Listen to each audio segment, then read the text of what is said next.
Hello and welcome to Morning Brew on Labour Social. It is Wednesday, the 4th of October 2023. I hope you can see me. I hope you can hear me. So the Tory party conference is well and truly underway.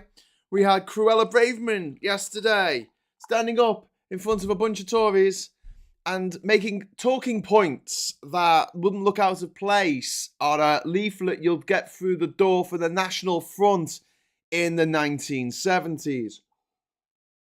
Not exactly what I would expect the daughter of two Afro-Indian immigrants to, Indo-African immigrants to say in front of a group of people, staring up the entire racial divides, staring up racial divides all over the nation.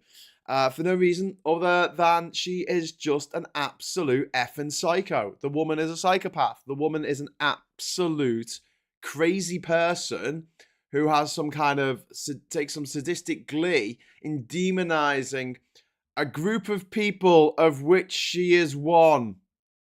I mean, you've got to admire in a kind of way the stupidity that goes with that kind of viciousness, don't you? And she talked last week about how multiculturalism has failed, and everyone ridiculed her because she is the Home Secretary, a Buddhist Home Secretary serving under a Hindu Prime Minister, and she's saying that multiculturalism has failed when obviously it has not. She is the product of a very successful bit of multiculturalism that we have in this country. But in any case, multiculturalism isn't a government policy. It's never been a government policy. It's just a thing that happens.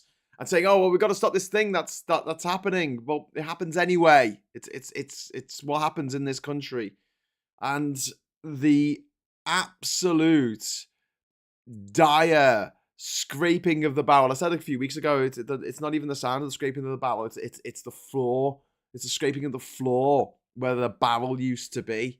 That's where we are with the Tory party now. And every time you think they couldn't get it, you couldn't possibly get any worse. They go and get worse. They are absolute Nazis. They are, call a Nazi because they are a National Conservative. They are a Nazi. And it's a dangerous game. It's a dangerous game that this woman is playing, especially for members of ethnic minorities who are probably at the moment thinking a bit like, "Oh, can you please shut up? Can you just stop talking?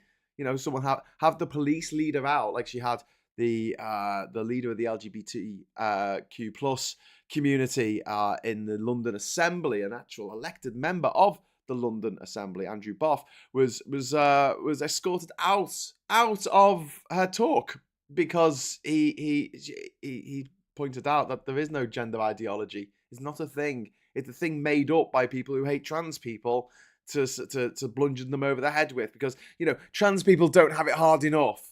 Really, let's pick on the trans people because, they can't fight back, can they? And then these swivel-eyed loons like J.K. Rowling and Graham Linehan going, oh, it's the trans agenda. Like, trans people have all these powers. They have so much power. Do you know how much power trans people have? None. I think there's one trans MP. One in the whole of the Commons. 650 MPs, there's one. But they're so powerful. The trans, they run these big petrochemical companies at 55 Tufton Street. It's run by trans people. It's not. It's really not. The BBC, it's run by trans people. It's not. But to paraphrase a famous sort of saying, when you're used to privilege, inclusion, not equality, but inclusion can seem like a penalty to you. So I'm just tweak that a little bit. But this idea that if we include people in what we do, whether it's trans people in just, life, or whether it's Aboriginal people in Australia being allowed to have some kind of say in government for the first time in over 250 years, I think that would be pretty good. That would be pretty good things to happen, inclusivity. Because in any group, right, you've only got a set amount of life experience. And I'll give you an example. As many of you know who watch regularly, my partner is deaf. And when she is in meetings, she has a very high-powered job. She does very well. as well as being a physics PhD. She's a very, very, very, very accomplished woman, a lot more accomplished than me, actually. But when she's in meetings, it's eye-opening for the people in the meetings who never had to have a meeting with a deaf person before. I need to see your lips when you're talking. Or if you're on a Zoom call, we need subtitles. And people just don't think about it. It's like subtitles at cinema. People just don't think about it. It's like subtitles on The Great British Bake Off last night, which were not present if you were watching it on All 4. And therefore, there was a show about one of the contestants is a deaf woman. Sasha, is it Sasha? Tasha is a deaf woman. But if you are deaf, you can't watch the show because there's no freaking subtitles because Channel 4 can't sort their SHIT out. And it's not as though it's live. But having someone who's deaf, or having someone who's sight impaired, or having someone who's from a different ethnic background, a different religion, it forces any group to accommodate the people who are part of that minority. Yeah, you have to. And the thing is, if we don't do that, people just don't think about it. And what we are seeing now with the Tory party, and correct me in the comments if you think I'm wrong about this, but what we are seeing now is this very small bubble of privately educated millionaires who just go to each other's houses for I'll say dinner parties. That's a nice way of saying it. They're really cocaine-fueled orgies, probably, because that's what the rich get up to. They're very decadent, I mean, they might talk big about being all prim and proper, but they're really not. They're really not. But Boris Johnson, for instance, is at least 57% cocaine. Just look at him. I mean, oh my God. Anyway, so they live in this rarefied air. And then to see that Cruella Braverman woman standing up in front of a conference yesterday saying, the liberal elite in their ivory towers. This is a woman who went to private school, for God's sake. Under a prime minister who's worth £700 million, who went to Winchester. Nearly everyone on the front bench of the Tory party was privately educated, or their children are being privately educated. They're minted. They live in this rarefied bubble. They don't know anyone who's working class. They think Lee Anderson's working class, and they go, oh, well, we know Lee Anderson, the Neanderthal, so he represents the working class for us, which he really doesn't. He really freaking doesn't.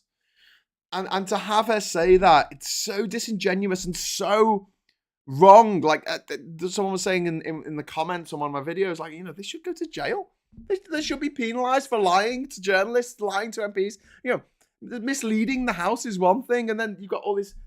They are just the worst. The absolute freaking worst of us. That's what they are. Anyway, so thank you for joining me this morning on Labour Social here on the Morning Brew. I'm having me brew here, and I'll be back today. Just let you know now at 11 o'clock because I'm going to do. Sorry,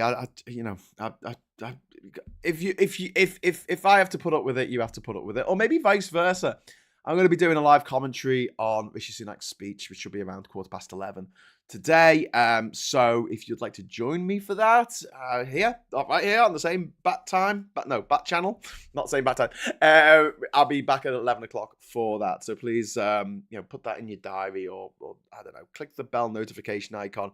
And if anyone wants to give some likes, you are very welcome to drop some likes into the situation here. What an indictment of the private school system when they turn out to these entitled sociopathic liars, says Michael. Yes. I mean, I have no qualms in calling them See You Next Tuesday farms, and I know people who've been privately educated. I've got friends who are privately educated. Some of my favourite people who ever existed were privately educated. That doesn't diminish the fact that the majority of people coming out of these schools come out Tory voters or damaged or a bit of both. They need to go. They need to go. Absolutely 100%. And everyone's saying, oh, you can't put VAT on. I'm like, forget the VAT, mate. Just close them down.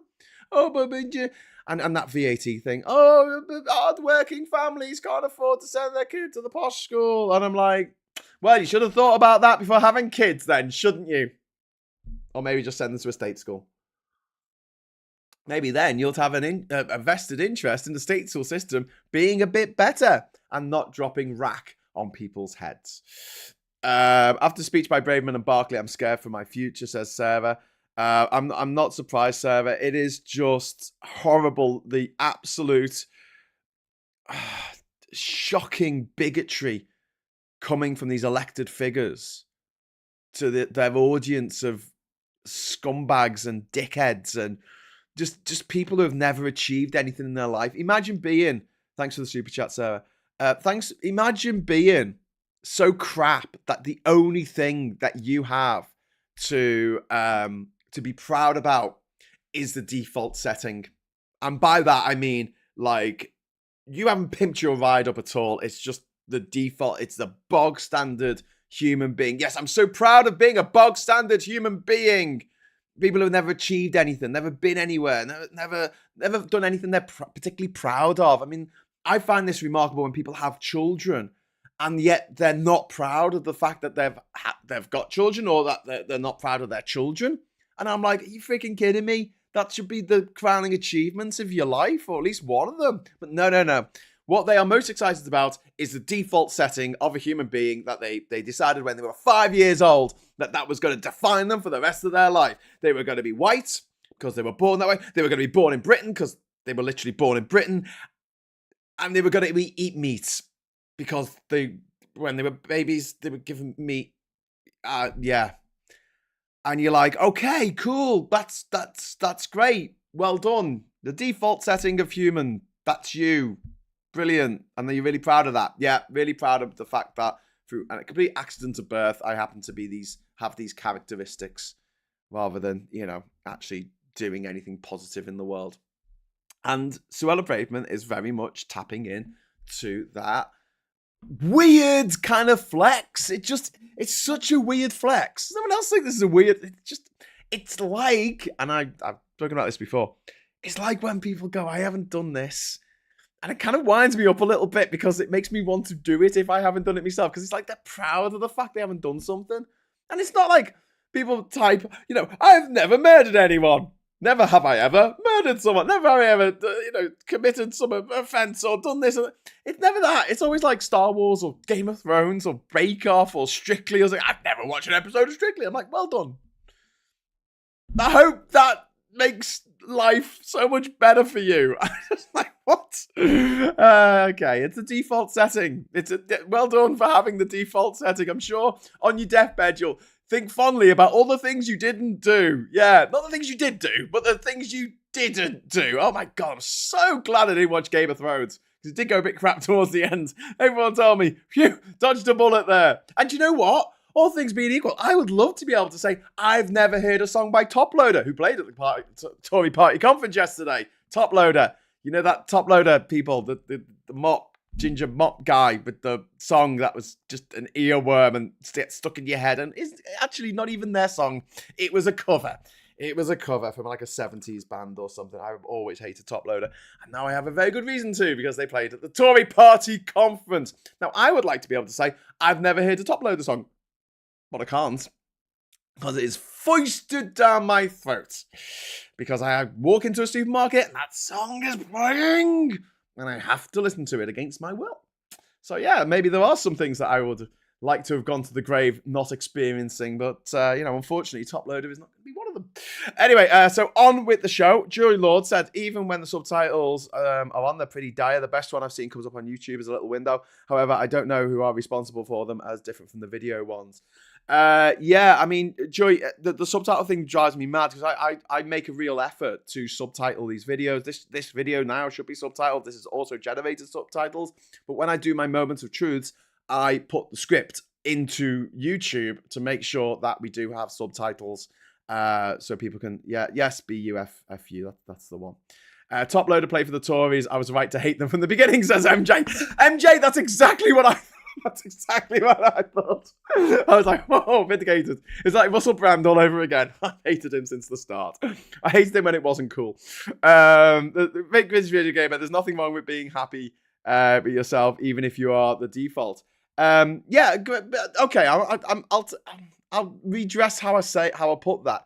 I mean, being arrogantly horrible about the fact that other people aren't the default. Can we put it that way? Okay, so it's not just being happy with yourself, that's one thing, but demanding that other people who aren't necessarily the default setting that you see of this country, I don't think it is the default setting anymore, but that's what they think, to be bigoted towards people on the ground that they are a little bit different. That's what I was getting at. Is a bit beyond the pale. It is a bit beyond the pale. Talking beyond the pale, yes, the Tories. So I'm going to just jump over to the papers for a moment here.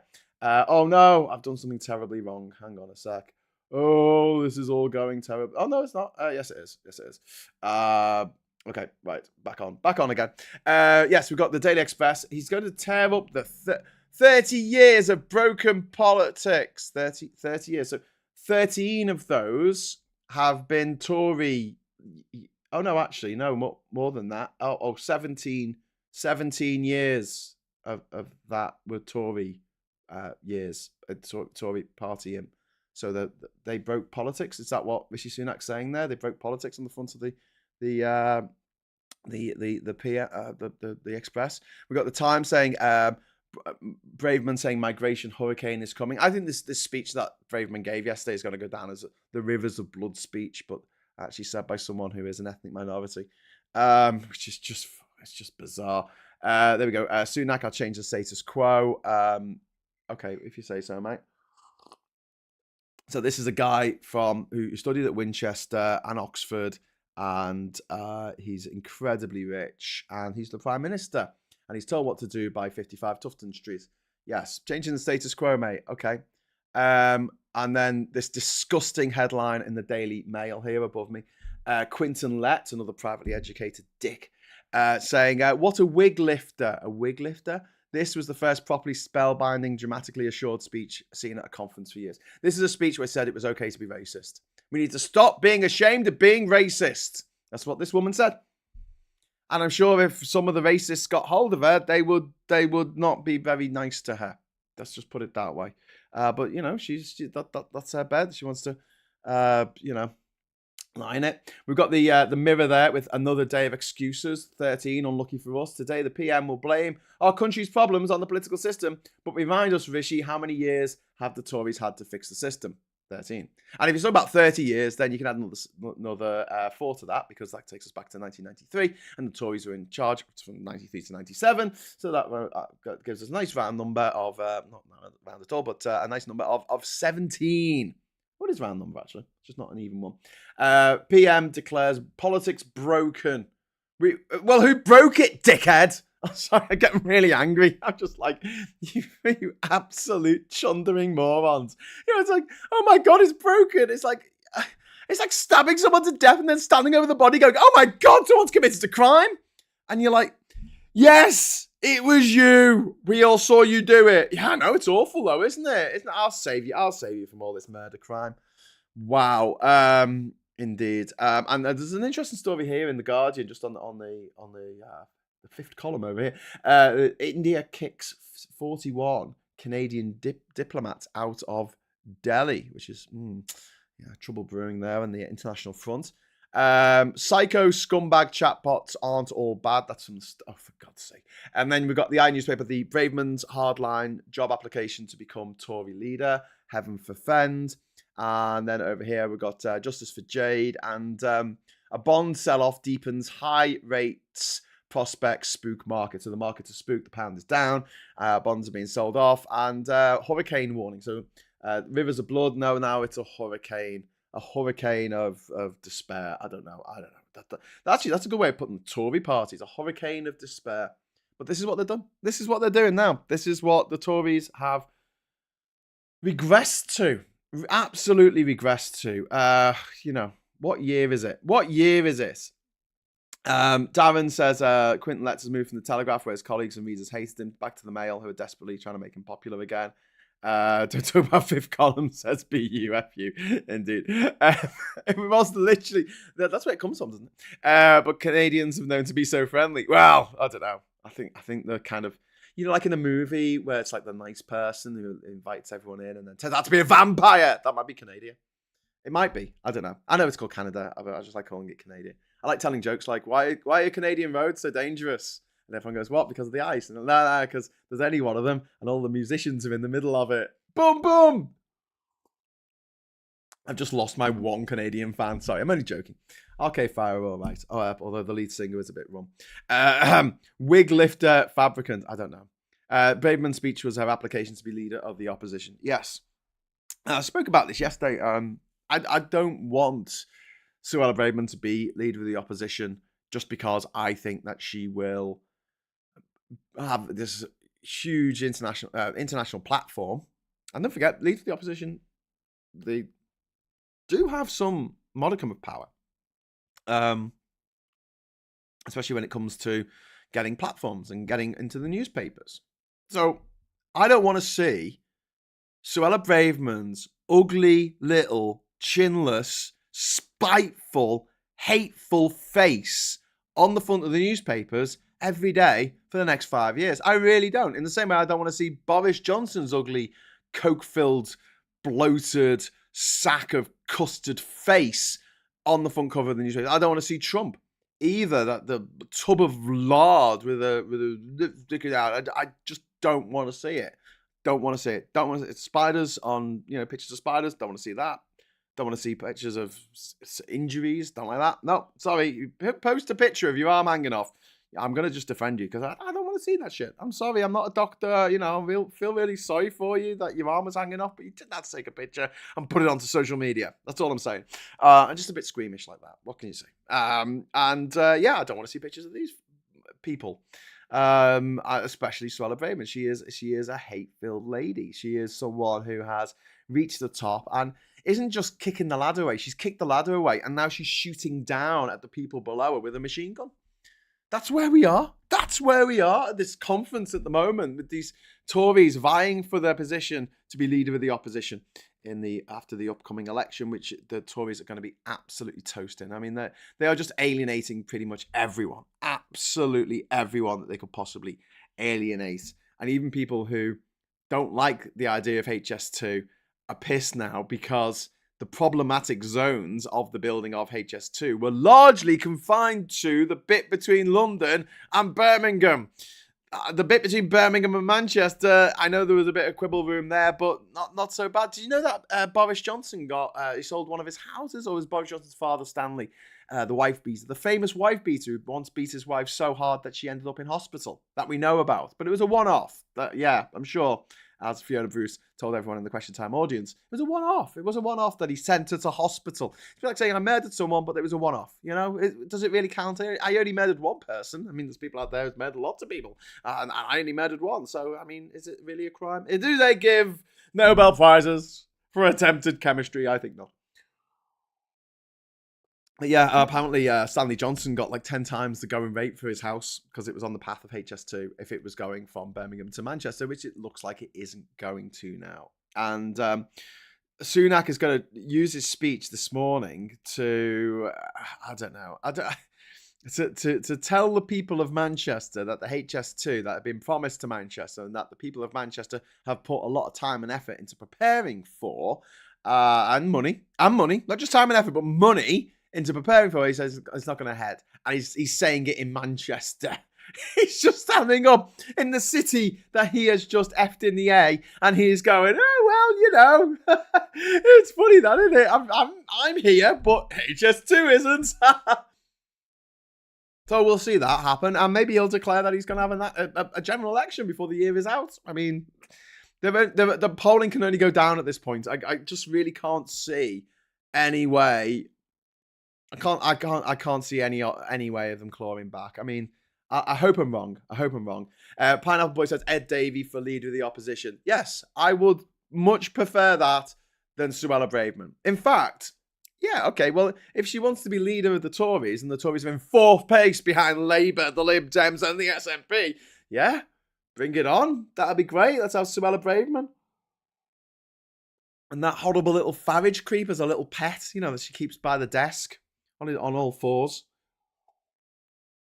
Sunak's going to use his speech to tell the voters what we think again. Well, MJ, you're right. So yesterday, Sunak was interviewed. I'm going to make another video of the Tory lies because I made one yesterday and there's only 10 of them. There's so many to get through. Sunak said yesterday that when he was questioned about, like, why won't you have an election?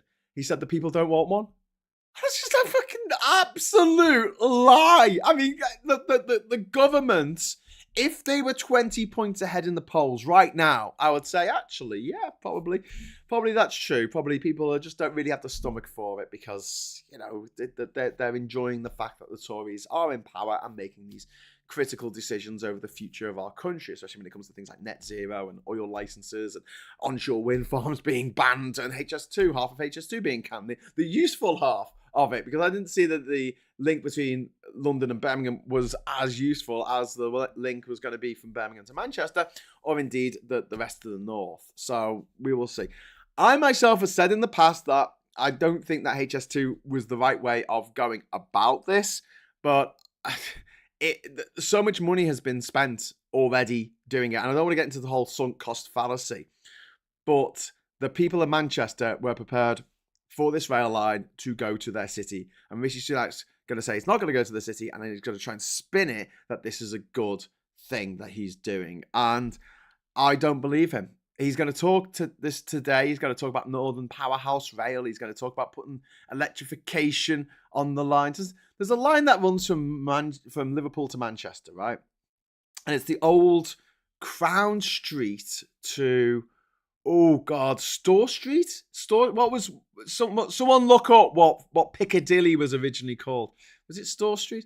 Anyway, it was the original line that was opened in 1830, I'm going to say 4, might be wrong.